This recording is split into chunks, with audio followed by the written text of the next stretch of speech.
You got limits, man. Whoa. Okay, calm down.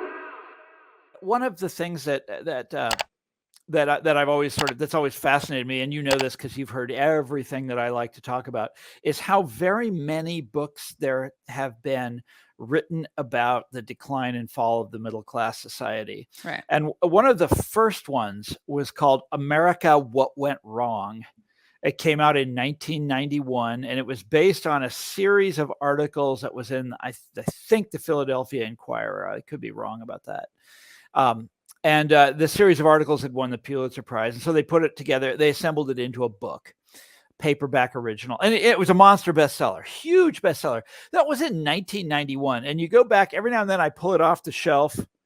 Remember how I used to do that? I would pull books off the shelf. Well, it's here somewhere. Anyhow, I can't find it.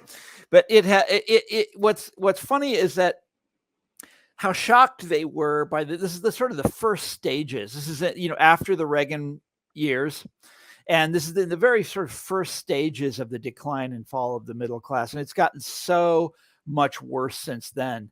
And what is fascinating to me, Katie, is that we basically don't care about it anymore. So you think about it, the statistics that book dwelled on were all about wages and mortgages and the tax rates paid by the different sectors of society, like the rich, the rich paid less and the working people paid more, et cetera.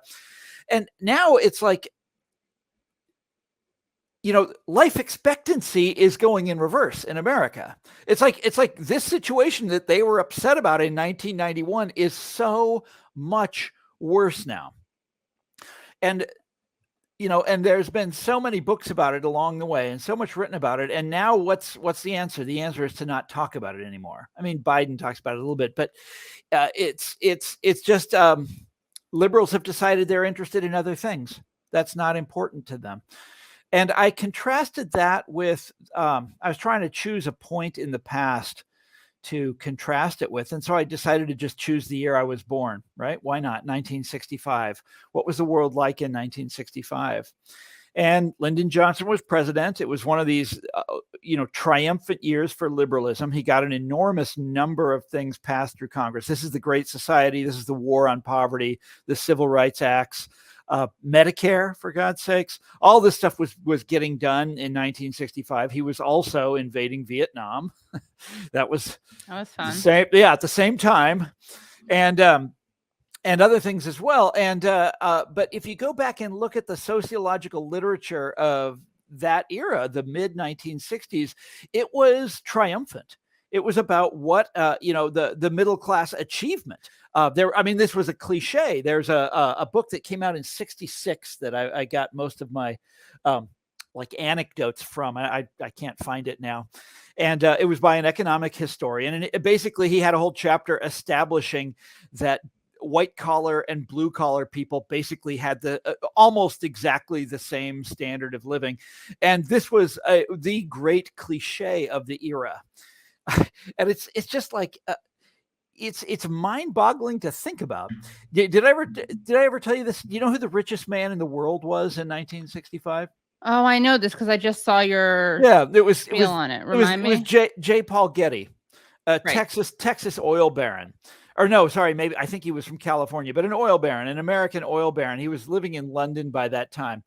And his net worth in 1965 was $1 billion. And this was the richest man in the world. And he was kind of an eccentric guy. And he wrote an article for one of the popular magazines. I think it was Time, but it might have been Life. It might have been Look.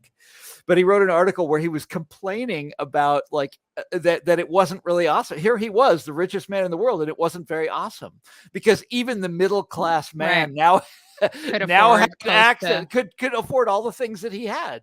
And it's like look at what has happened to us since then. I mean, you get, just think about the, billionaires shooting themselves into space, billionaires. I wish they'd stay there. Yeah. Billionaires making, $20 billion in a single year. It's nuts.